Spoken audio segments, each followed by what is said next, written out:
Hello, and welcome to Ohio DOT's training for its Multimodal Design Guide, or the MDG. This video is the fourth module of a 13-part training series that will span the entirety of the guide. In this video, we will be focusing on Chapter 4, Pedestrian Facilities. This chapter expands on the guidance provided in Chapter 3, focusing on specific factors that influence the design of pedestrian facilities. Pedestrian facility design decisions should be informed by the context of the complete roadway environment, including the adjacent and nearby land uses and traffic operations. Summarized on the slide are the areas of the guide that we'll be highlighting today.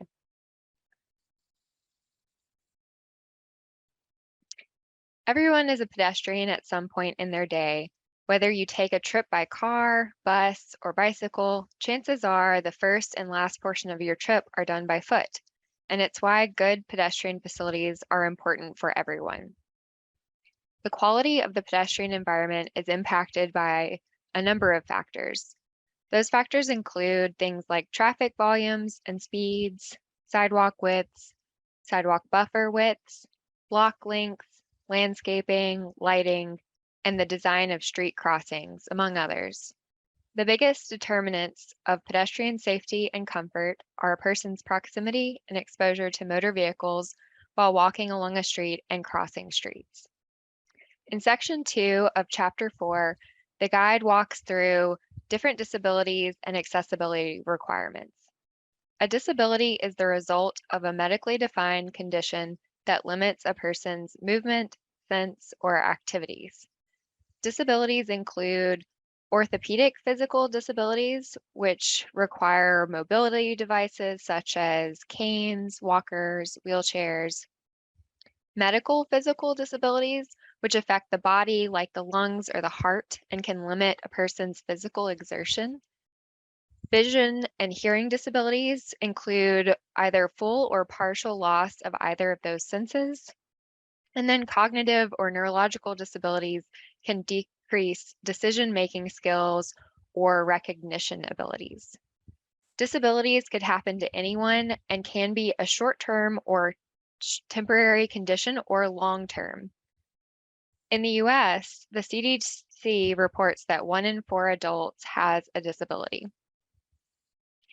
Individuals with disabilities may experience accessibility issues when faced with a variety of roadway conditions. Examples of that include excessive reach distances to push buttons, vertical discontinuities like the image in the middle, steep grades or cross slopes that require extra exertion to overcome that or cause instability, horizontal gaps in infrastructure that can cause tripping or catch mobility devices, curbs located along the edge of a roadway, at a driveway, on a median island, at a roundabout, or really anywhere that the straight vertical curb prohibits pedestrians from moving without requiring a step up, down, or over that curb. Some other areas where accessibility issues may occur are when obstructions within the roadway go undetected and could be struck by an individual, rough surfaces that cause the jarring of the individual or impede maneuverability over the surface, striping that is not high contrast or visible, and sufficient or well-located roadway crossings, or rather sometimes the lack thereof sufficient and well-located roadway crossings.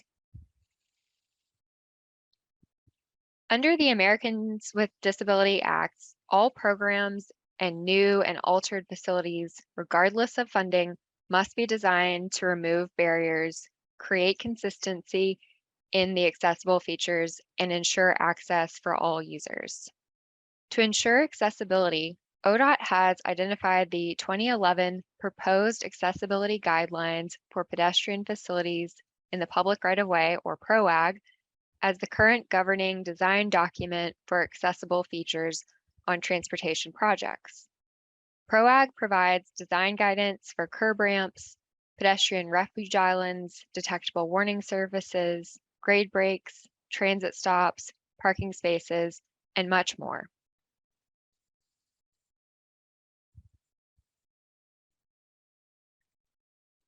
Now we're going to move into Section 3, Pedestrian Zone Design.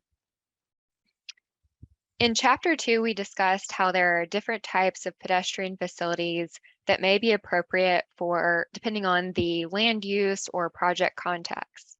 Chapter 2 also discusses how to select the appropriate facility based on those roadway characteristics and project context. In this chapter and in subsequent chapters of the MDG, we'll be covering the design guidance for each of those facility types. In this section of the guide, we walk through the different elements of the pedestrian zone. The space between the curb or edge of pavement and property line or building face can include 3 zones: the pedestrian through zone, frontage zone, and buffer zone. Each performs unique functions in the overall operation of the street by providing safe and efficient movement of pedestrians of all ages and abilities, access to properties, on-street parking and transit, space for above-ground utilities, traffic control, streetscaping, green infrastructure, or street furniture, and finally, space for outdoor dining, street vendors, and other community life. This image shows the 3 zones and some of those activities on a curb street. The guide also defines those zones for uncurbed streets where the pedestrian facility may be a sidewalk or a shoulder. We'll walk through each of these zones briefly. Let's start with the pedestrian through zone. This can also be known as the walking zone or pedestrian access route, PAR. Sometimes it's referred to. This is the portion of the sidewalk, shared use path, or shoulder used for pedestrian movement.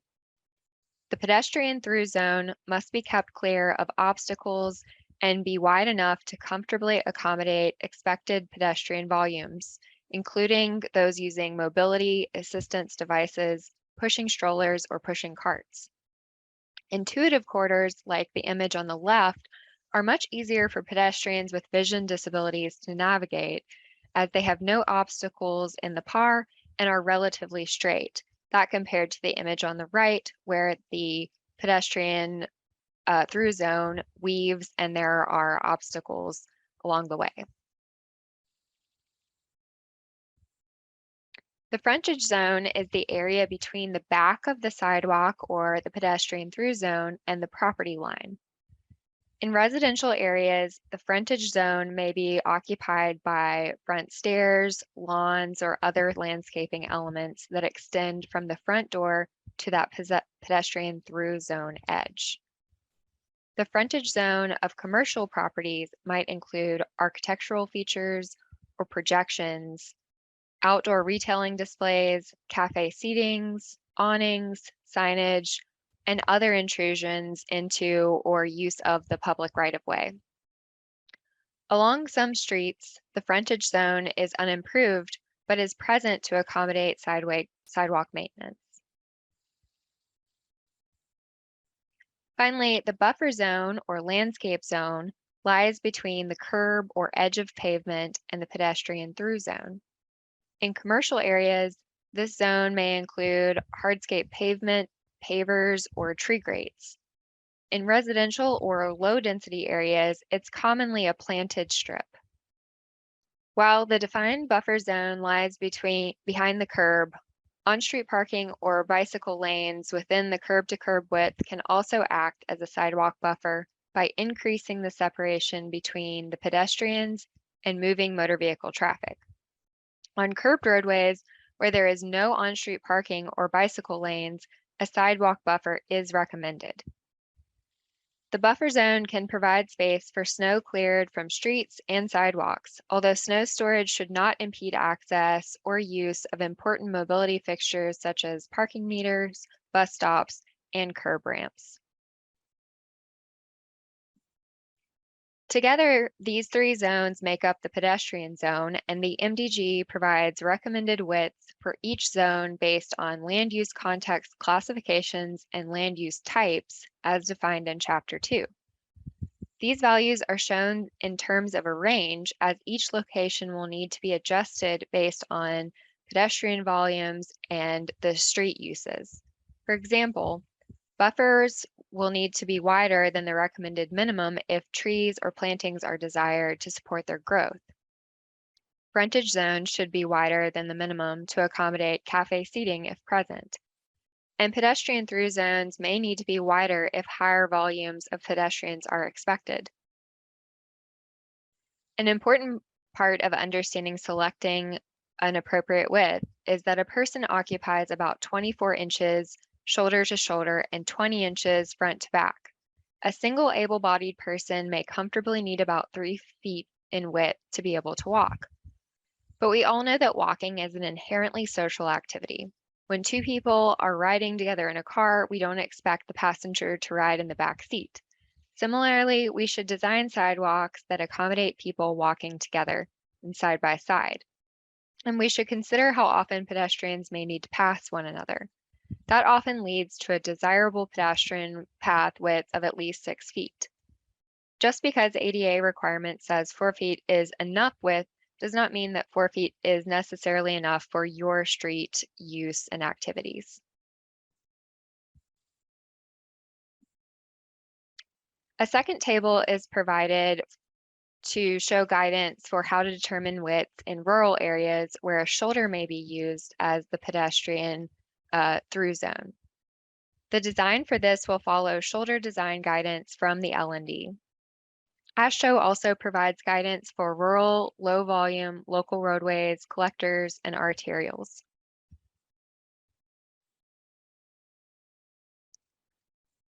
In the next section, we'll be discussing intersections and pedestrian crossings. And when we're evaluating a pedestrian crossing, there are 5 design elements to consider. We'll step through each of those 5. The first is visibility. Visibility refers to several different factors that make it easier for motorists to see pedestrians. This can be geometric layout, signage, lighting, high visibility crosswalk markings. There are many things that can obstruct visibility, such as parked cars, fences, buildings, hedges, walls, or the layout of the intersection itself. Strategies for increasing visibility include things like curb extensions, bump outs, smaller radii, lighting improvements, and high visibility markings. As we talk about each of these principles, I'll describe some of the strategies that can be used to improve these, and we'll just talk about the design of each of those in subsequent sections. The second element is frequency. Frequency of crossing opportunities really varies based on land use. In general, though, the frequency should match the spacing of the street grid in the surrounding area. However, if block lengths are greater than 600 feet, mid-block crossings should be considered. Mid-block crossings may be considered in other areas as well when pedestrian generators are located mid-block, such as bus stops, schools, or park entrances. The third element is crossing distance. Shorter crossing distances improve pedestrian safety and comfort by reducing the amount of time they spend in the roadway or exposure time, and reduce the potential of vehicle-pedestrian conflicts. Depending on the signal timing used, shorter crossings may also reduce vehicle delays. Pedestrian crossing distances should be minimized to the greatest extent possible, and strategies for doing so include elements like curb extensions, median crossing islands, realignment of crosswalks at offset or diagonal intersections, reducing wide vehicle or parking lanes, or reducing the number of vehicle lanes. Pedestrian delay is the amount of time a pedestrian must wait before crossing, either due to signal timing or lack of gaps in traffic at an unsignalized crossing. If the pedestrian delay is too long, over 40 seconds at a signalized crossing or 20 seconds at an unsignalized crossing, pedestrians may elect to cross without the walk signal or without a sufficient gap in traffic. Strategies to reduce pedestrian delay include maintaining shorter cycle lengths at signalized intersections or additional traffic controls such as PHPs or RRFBs at unsignalized intersections. Finally, to increase safety at signalized and unsignalized intersections, adequate sight distance must be provided for all roadway users, and motorist turning speeds should be kept low, since the chance of pedestrian injury increases as vehicle speeds increase. Strategies for reducing speeds, improving visibility, and minimizing conflicts between roadway users include minimizing curb radii, turn restrictions, leading pedestrian intervals, median islands, hardened center lines, raised crossings, all of these which can be found throughout this guide, including Chapter 4 and Chapter 7. The final crossing design should address each of these areas: visibility, frequency, crossing distance, pedestrian delay, and managing vehicle speeds at conflicts at both controlled and uncontrolled locations, intersections, and mid-block crossings. For uncontrolled crossings, research has found several factors that affect motorist yielding rates. This includes motor vehicle approach speed, roadway configuration, pedestrian assertiveness, vehicle class, and the race of the pedestrian. As seen on this chart, motorist yielding drops significantly when vehicle speeds exceed 30 miles per hour, intersecting traffic volumes approach 9,000 vehicles per day, and the number of travel lanes to be crossed exceeds 2 lanes. Pedestrians and bicyclists may also face a higher injury risk when struck by vehicles operating 30 miles per hour or greater. Black pedestrians and bicyclists face an even higher risk, as motorists are less likely to yield to them than white pedestrians and bicyclists. The guide provides this table, which summarizes countermeasures which have been found to be effective at improving pedestrian safety based on research related to the number of motorist lanes, volumes, and operating speeds. A couple of notes about this chart and selecting treatments. This table should not be used to evaluate crossings without first establishing at which intersections or mid-block locations pedestrians desire to cross. Designers should refer to Chapter 2 to determine where a crossing is needed. Designers should recognize that the consideration of pedestrian accommodations and countermeasures is also not based on pedestrian volume thresholds. Instead, these features should be considered if there is a desire for a pedestrian to cross. Let's look at an example of how to use this chart. For a 4-lane roadway without a raised median, let's say that the ADT is about 17,000 and the posted speed is 30 miles per hour. Some possible countermeasures could include high visibility crosswalk markings, crossing warning signs, advanced yield signs, a pedestrian refuge island, an RRFB, or a PHB. Designers can choose from this list of options based on their project context. The photo on the right is an example of a scenario where all countermeasures were deployed and an RRFB was chosen to facilitate the safe crossing of pedestrians at this location. In this second example, we have a 2-lane roadway, and let's say that the AADT is 5,000 and the posted speed is 20 miles per hour, such as in a school zone. Some possible countermeasures could include high visibility crosswalk markings, a raised crosswalk, an in-street pedestrian crossing sign, curb extensions, or a pedestrian refuge island. This photo shows an example of this type of location with high visibility crosswalk markings, crosswalk warning signs, and an in-street pedestrian crossing sign and curb extensions. In the previous section, we reviewed characteristics that create safe, accessible, and convenient crossings. That understanding and roadway context is used to select design treatments for a pedestrian crossing. Section 4.5 provides design guidance for the treatment selected. Let's go through some of those.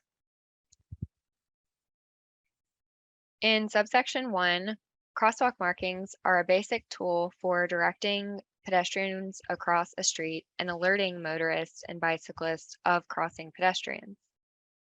In general, marked crosswalks and other safety treatments should be prioritized at locations where pedestrians are vulnerable to conflicts with vehicles.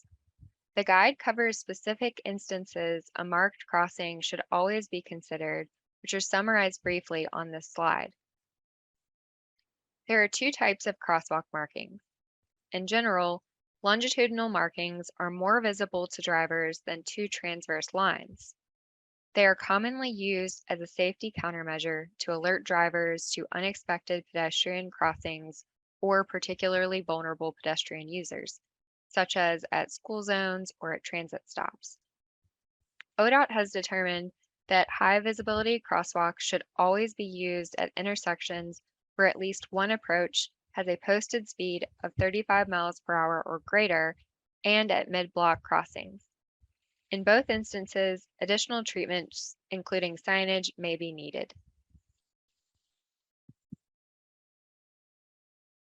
Yield lines are sometimes used in advance of a crosswalk to indicate the point at which a bicyclist or a motorist should yield in compliance with a yield sign. An advanced yield line can greatly reduce the likelihood of a multiple threat crash. This is where a motorist stopped in one lane blocks the view of the second motorist approaching. The guide directs that advanced yield lines should be considered for any uncontrolled multi-lane crosswalk.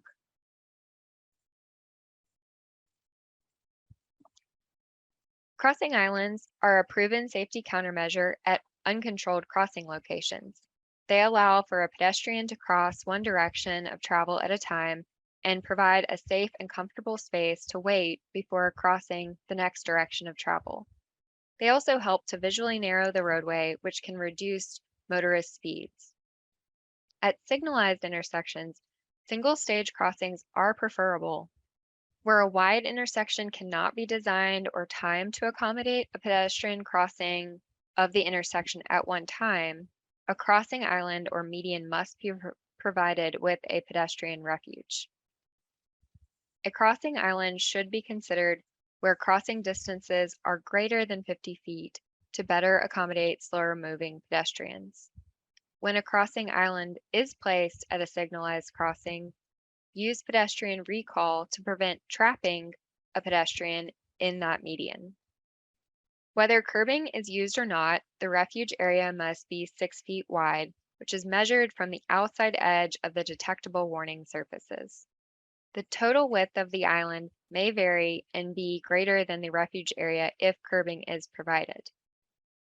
Additional width guidance is included in this section for locations where the refuge island may be used by bicyclists, such as at a shared use path crossing.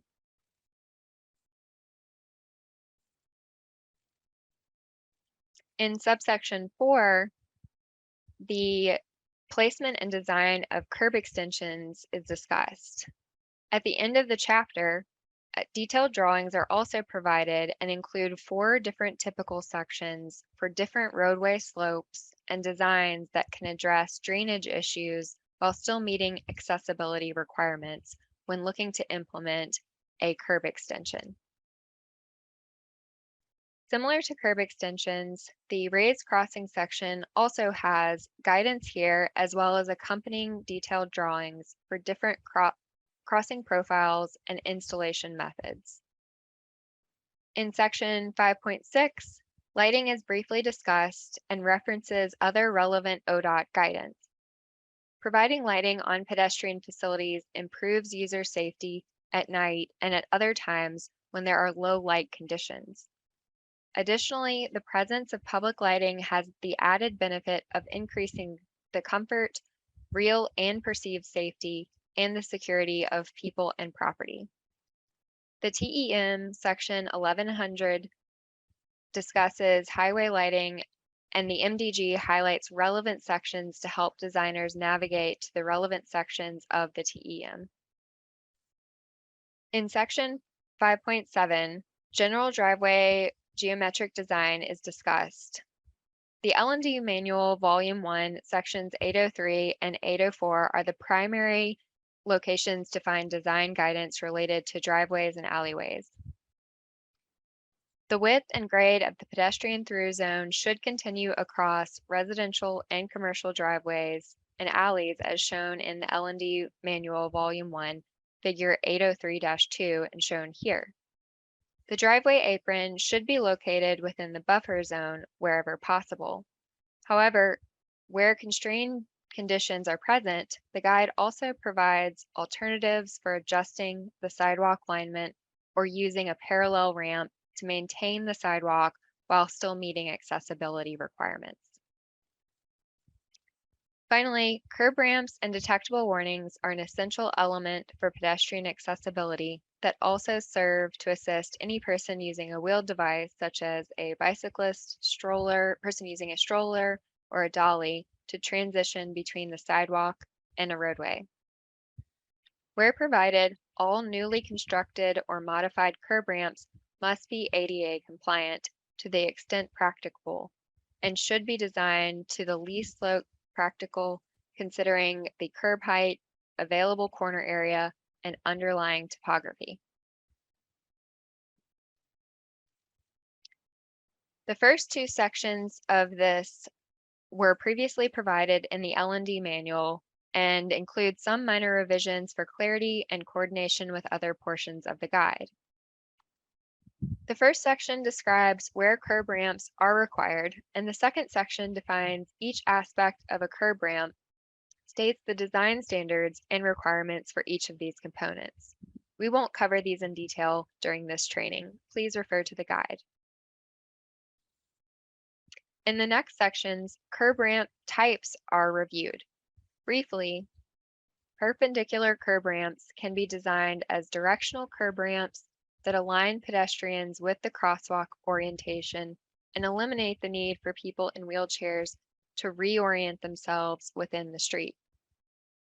Non-directional ramps are perpendicular to the curb even on corner radii, which means they do not provide a straight path of travel for pedestrians. This is illustrated in the photo on the right. If the angle of the curb ramp is greater than 20 degrees to the angle of the crosswalk, for example, angle Z shown in this figure, a directional curb ramp should be considered. Perpendicular ramps are generally the best design for pedestrians, provided that a minimum of 4-foot landing is available for each approach. Other curb ramps are discussed in more detail within this section. Subsection 4 discusses detectable warning surfaces, which are required for street crossings and some driveways. The guide covers these requirements in more detail. As many of you know, ODOT provides standard construction drawings for curb ramps. As a part of the guide development, this drawing was updated to reinforce the following standards. Grade breaks at the top and bottom of a curb ramp shall be perpendicular to the direction of the ramp run. Grade breaks shall not be permitted on the surface of ramp runs and turning spaces. Surface slopes that meet at grade breaks shall be flush. And second, clear space. Beyond the bottom of the grade break, a clear space of 4-foot minimum by 4-foot minimum shall be provided within the width of the pedestrian street crossing and wholly outside the parallel vehicle travel lane. In the next section, blended transitions are defined and design parameters discussed. A blended transition is the point of crossing for pedestrian access routes that are at the same level as the street crossing. The grade must be 5% or less. ADA requirements for cross slopes and detectable warnings for blended transitions are similar to those of a curb ramp. A landing is not required for a blended transition, and blended transitions must be wholly contained within the pedestrian street crossing. Blended transitions can be advantageous for pedestrians for several reasons. With the flat grade, no landing or turning space is needed at the top or bottom of the transition area. Maintaining the same sidewalk and ramp running slopes also simplifies the overall facility design and increases ease of use. The flatter design also eliminates the sharp grade breaks between the walk and the traditional curb ramp area. The final section in the curb ramp section of this guide discusses curb ramp design waivers. ProAg recognizes that it is not always practicable to fully meet ADA dimensional requirements due to physical constraints. Section 202.3.1 states, existing physical constraints include, but are not limited to, underlying terrain, right-of-way availability, underground structures, adjacent developed facilities, drainage, or presence of notable natural or historic features. In cases where it is not possible to meet ADA requirements, the pedestrian facility shall be designed and constructed to meet ADA requirements to the maximum extent practicable. ODOT has developed a design waiver process to identify the circumstances preventing the ability to provide accessible facilities. Prior to the development of the waiver, the designers must consider alternatives to achieve accessibility, including those values stated on this slide, and show that the accessible design cannot be achieved. The waiver form and directions for completing it can be found on ODOT's ADA Resources website. Specific documentation requirements and retention practices are also discussed in subsequent sections of this guide.